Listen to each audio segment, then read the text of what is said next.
Hello everyone, welcome back to new video. तो दोस्तों, आज हम कवर करने वाले हैं उत्तराखंड की जलवायु के बारे में। एमसीक्यू आप लोगों के लिए बनाए हुए हैं, तो 100 से ज़्यादा यहाँ पर आपको सवाल मिलने वाले हैं और उनके जवाब भी आप लोगों को यहाँ पर मिल जाएंगे। तो आप लोग यहाँ पर बताना कि 100 में से कितने आपके अटैम्प्ट यहाँ पर सही गए हैं। तो चलिए शुरू करते हैं। मौसम और जलवायु के बीच का क्या मुख्य अंतर होता है? तो देखो, मौसम जो होता है एक अल्पकालिक वायुमंडलीय स्थिति होती है, जबकि जो जलवायु होती है वो एक दीर्घकालिक औसत मौसम को कहते हैं। तो ऑप्शन बी इसमें सही जवाब हो जाएगा। उत्तराखंड की जलवायु को किस रूप में वर्गीकृत किया गया है? तो उत्तराखंड की जो जलवायु है इसको उष्ण कटिबंधीय जलवायु के रूप में वर्गीकृत किया गया है। उष्ण कटिबंधीय जलवायु के रूप में। उत्तराखंड में उष्ण कटिबंधीय जलवायु होने का मुख्य कारण क्या है? तो उत्तराखंड में जो कटिबंधीय जलवायु है इसका जो मुख्य कारण है हिमालय पर्वत श्रृंखला का ठंडी उत्तरी हवाओं को रोकना इसका मुख्य कारण है। उत्तराखंड की ग्रीष्म ऋतु को स्थानीय भाषा में क्या कहा जाता है? तो उत्तराखंड की जो ग्रीष्म ऋतु होती है इसको स्थानीय भाषा में रूढ़ी या फिर खड़साऊ कहते हैं। किसको? ग्रीष्म ऋतु को उत्तराखंड में क्या कहते हैं? रूढ़ी या फिर खड़साऊ। उत्तराखंड में ग्रीष्म ऋतु की अवधि क्या होती है? तो उत्तराखंड में जो ग्रीष्म ऋतु की अवधि होती है ये मार्च से लेकर जून तक होती है। आगे बढ़ने से पहले आपको बताना चाहता हूँ, अगर आप लोग हमें फाइनेंशियली सपोर्ट करना चाहते हो तो आप लोग इस क्यूआर कोड को स्कैन कर सकते हो, ताकि हमें फाइनेंशियली सपोर्ट आप लोग प्रोवाइड कर सको और आप लोगों के लिए हम फ्री कंटेंट हमेशा प्रोवाइड करा सकें। उत्तराखंड में सबसे गर्म महीना कौन सा होता है? तो उत्तराखंड में जो सबसे गर्म महीना होता है वो आपका जून का महीना होता है। उत्तराखंड में सबसे कम तापमान किस क्षेत्र में होता है? तो उत्तराखंड में जो सबसे कम तापमान होता है वो आपके महान हिमालयी क्षेत्र में होता है। तो उत्तराखंड में अगर सबसे कम तापमान के बारे में पूछा जाएगा तो वो आपके महान हिमालयी क्षेत्र में होता है। शिवालिक क्षेत्र में ग्रीष्म ऋतु का तापमान क्या होता है? तो जो शिवालिक क्षेत्र है यहाँ पर ग्रीष्म ऋतु का जो तापमान रहता है 29.4 डिग्री से लेकर 38 डिग्री सेल्सियस तक होता है।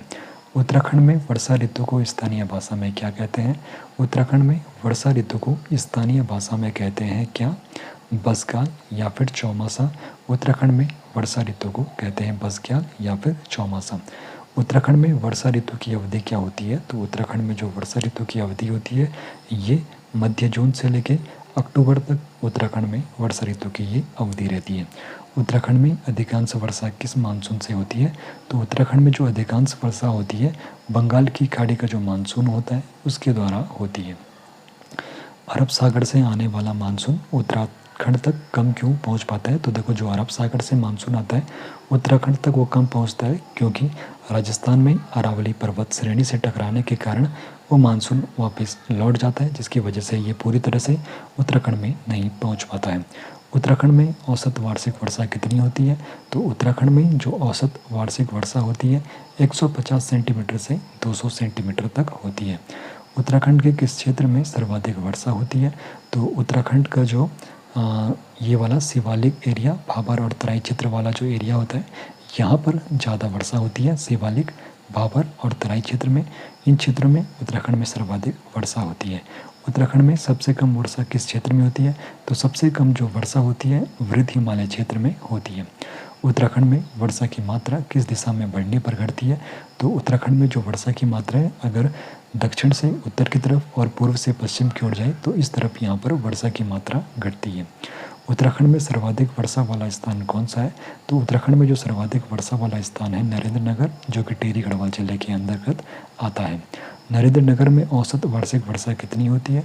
तो नरेंद्र नगर में औसत वार्षिक वर्षा जो होती है 318 सेंटीमीटर होती है। उत्तराखंड की शीत ऋतु को स्थानीय भाषा में क्या कहा जाता है?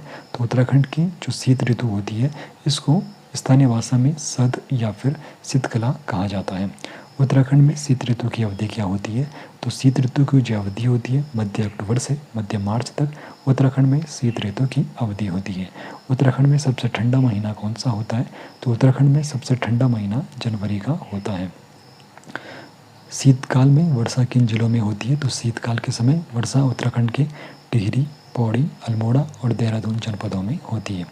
उत्तराखंड में कौन सी प्राकृतिक आपदाएं प्रमुख है? तो उत्तराखंड में भूकंप हो गया, भूस्खलन हो गया, अतिवृष्टि हो गया, हिमस्खलन हो गया, बादल फटना हो गया और बाढ़ जैसी आपदाएं मुख्य रूप से आती है। और भारत को भूकंप की तीव्रता के आधार पर कितने जोन में बांटा गया? तो भारत को जो भूकंप की तीव्रता है उसके आधार पर 5 जोन में बांटा गया है। उत्तराखंड भारत के किन भूकंपीय जोन में आता है? तो उत्तराखंड भारत के जोन 4 और जोन 5 में आता है। जोन 4 को किस तीव्रता का क्षेत्र माना गया? तो जोन 4 को भूकंप की जो तीव्रता रहती है यहाँ पर 7 से 8 की रहती है। रिक्टर स्केल पर यहाँ पे 7 से 8 की यहाँ पे तीव्रता मापी जाती है। जोन 5 को किस तीव्रता का क्षेत्र माना जाता है? तो 9 से अधिक वाला जो भूकंप आता है वो जोन 5 में माना जाता है। उत्तराखंड के कौन से ज़िले जोन 5 में आते हैं? तो उत्तराखंड के जो ज़िले जोन 5 में आते हैं वो हो गया चमोली गढ़वाल हो गया, रुद्रप्रयाग हो गया, अल्मोड़ा हो गया, बागेश्वर हो गया, पिथौरागढ़ हो गया और चंपावत। ये जो ज़िले हैं ये 6 ज़िले उत्तराखंड के जो ये 6 ज़िले ये जोन 5 में गिने जाते हैं। और आपको याद रखना है कौन कौन से। कुमाऊं गढ़वाल से रुद्रप्रयाग हो गया, नहीं कुमाऊं गढ़वाल से अल्मोड़ा हो गया, बागेश्वर हो गया, पिथौरागढ़ हो गया और चंपावत हो गया। और गढ़वाल से चमोली और रुद्रप्रयाग हो गया। बाकी अल्मोड़ा, बागेश्वर, पिथौरागढ़ और चंपावत आपके कुमाऊं गढ़वाल से यहाँ पर ये ज़िले हैं।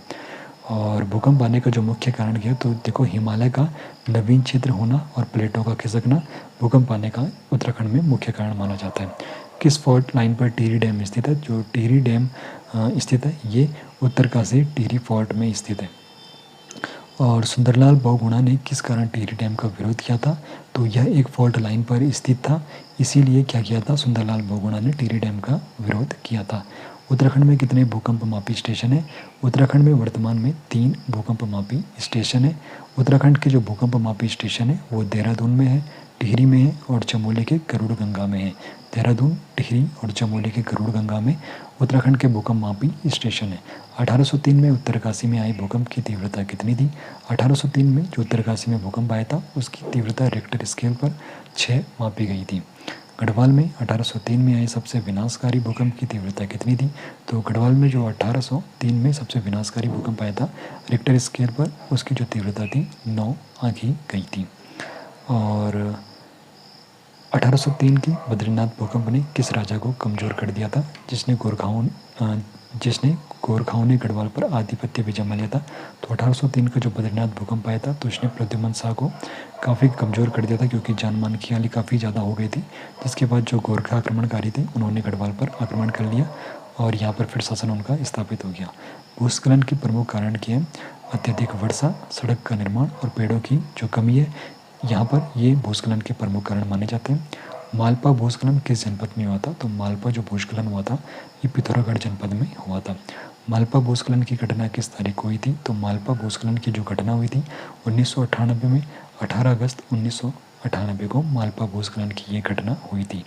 मालपा भूस्खलन में किस प्रसिद्ध नृत्यांगना की मृत्यु हुई थी?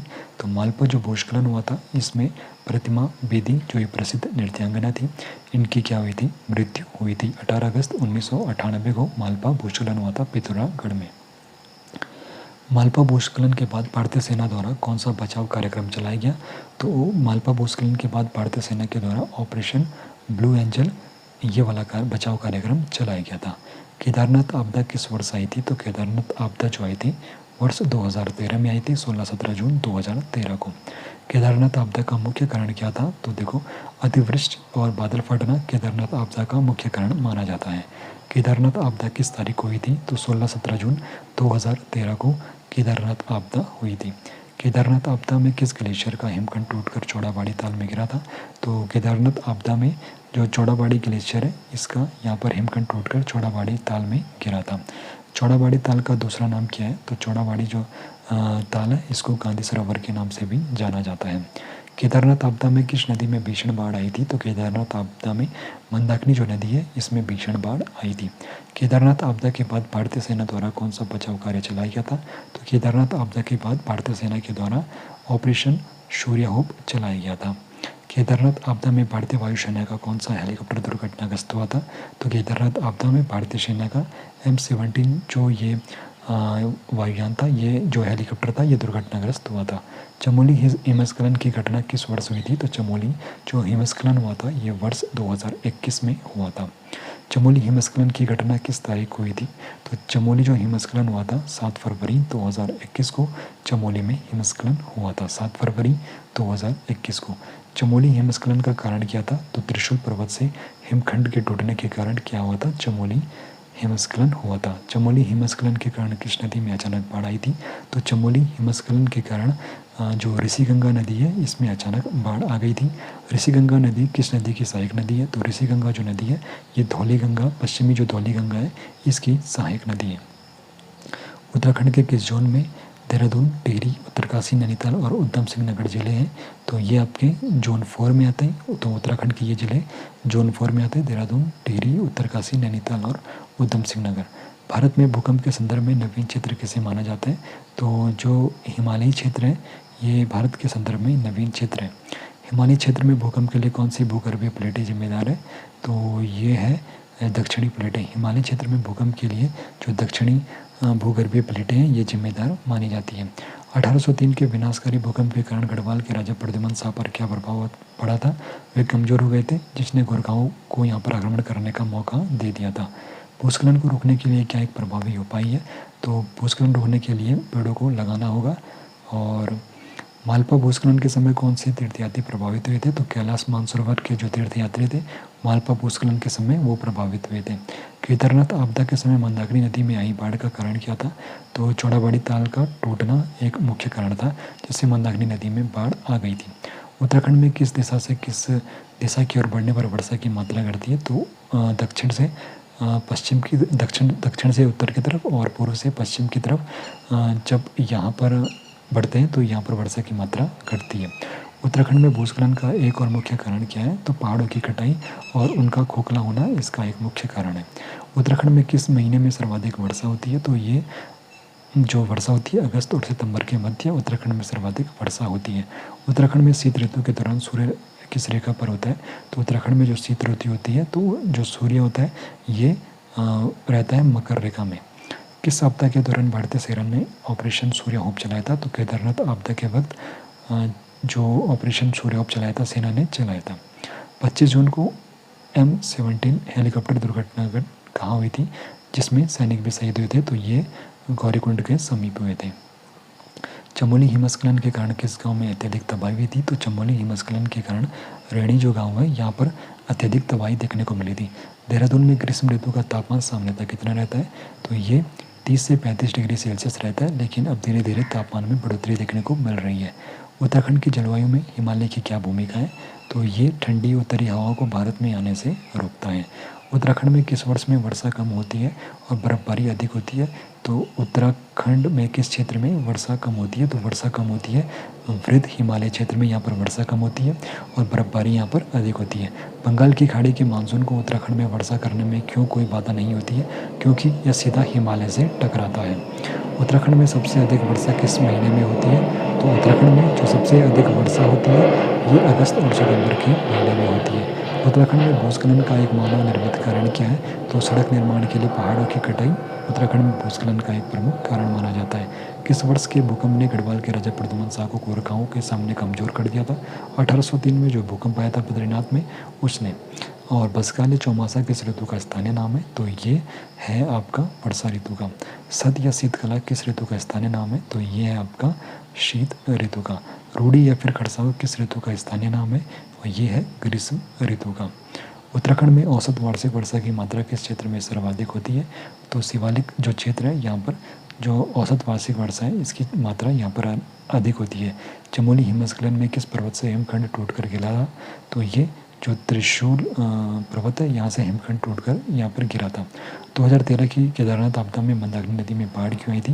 क्योंकि चौड़ाबाड़ी ताल के टूटने के कारण क्या हुआ था वहाँ पर बाढ़ आ चुकी थी।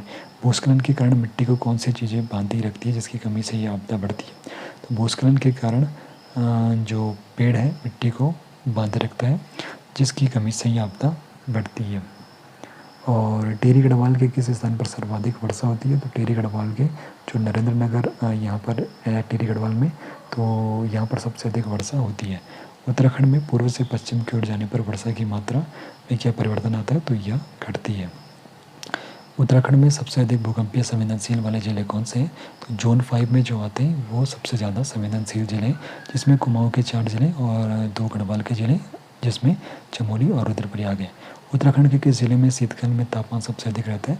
तो शीतकाल में तापमान सबसे अधिक जो रहता है वो शिवालिक क्षेत्र में ही रहता है।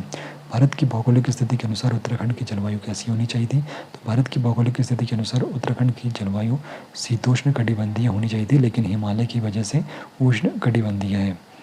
1803 में आई बद्रीनाथ के भूकंप का एक और महत्वपूर्ण प्रभाव क्या था? तो इसने गोरखाओं को गढ़वाल पर हमला करने का एक अवसर भी दे दिया था। केदारनाथ आपदा के बाद भारतीय सेना के किस हेलीकॉप्टर ने बचाव कार्य में महत्वपूर्ण भूमिका निभाई थी? M17 ने। 1998 का जो मालपा भूस्खलन हुआ था वो किस जनपद में हुआ था? ये हुआ था पिथौरागढ़ जनपद में। कब हुआ था? 18 अगस्त 1998 को। किस कारण से उत्तराखंड में वर्षा ऋतु के दौरान बंगाल की खाड़ी का मानसून प्रमुख होता है? तो यह सीधे हिमालय से टकराकर वर्षा करता है। उत्तराखंड में किस दिशा में बढ़ने पर वर्षा की मात्रा घटती है? दक्षिण से उत्तर की ओर और पूर्व से पश्चिम की ओर। किस आपदा के दौरान कैलाश मानसरोवर के तीर्थयात्री प्रभावित हुए थे? तो जो मालपा भूस्खलन आया था 1998 में, उस वक्त। उत्तराखंड का सबसे ठंडा महीना कौन सा है? तो उत्तराखंड का सबसे ठंडा महीना जनवरी का महीना होता है। उत्तराखंड में पूर्व से पश्चिम की ओर, दक्षिण से उत्तर की ओर बढ़ने पर वर्षा की मात्रा घटती है। इसका जो तात्पर्य क्या है? तो इसका तात्पर्य पूर्वी और दक्षिणी क्षेत्र अधिक वर्षा प्राप्त करते हैं। और केदारनाथ आपदा के बाद चलाए गए ऑपरेशन सूर्यहोत का मुख्य उद्देश्य क्या था? तो जो बाढ़ में फंसे लोग थे उनको बचाना और राहत पहुंचाना। चमोली हिमस्खलन के दौरान त्रिशूल पर्वत से हिमखंड टूटने का बात क्या हुआ था? तो चमोली हिमस्खलन के कारण जो त्रिशूल पर्वत थे उसमें हिमखंड टूटने के बाद जो ऋषि गंगा थी उसमें अचानक बाढ़ आ गई थी। और हाल ही में अभी लेटेस्ट 5 अगस्त 2025 को उत्तरकाशी के धराली में भी एक बादल फटा था जिसमें काफ़ी ज़्यादा जानहानि यहाँ पर देखने को मिली है। उत्तराखंड के किस क्षेत्र में सबसे अधिक तापमान पाया जाता है? तो शिवालिक जो क्षेत्र है यहाँ पर सबसे अधिक तापमान पाया जाता है। भूस्खलन को कम करने के लिए कौन सा एक महत्वपूर्ण प्राकृतिक कारक है जिसकी कमी से आपदा बढ़ जाती है? तो वनस्पति इसका मुख्य कारण है। उत्तराखंड की सबसे बड़ी प्राकृतिक आपदा कौन सी मानी जाती है? तो उत्तराखंड की जो सबसे बड़ी प्राकृतिक आपदा है केदारनाथ आपदा मानी जाती है 2013 में, जो आई थी 16-17 जून के करीब। तो ये थे आपके 100 प्रश्न जो आप लोगों के लिए आगामी दृष्टि से, परीक्षा की आगामी दृष्टि से काफ़ी ज़्यादा इंपॉर्टेंट है। अगर आप लोग देख पाते हो आपका यहाँ पे कितना अटैम्प्ट में यानी कि 100 नंबर जो आप लोगों ने अटैम्प्ट किए इसमें से कितना आप लोगों का सही हुए, तो कमेंट में आप लोग मुझे बता सकते हो।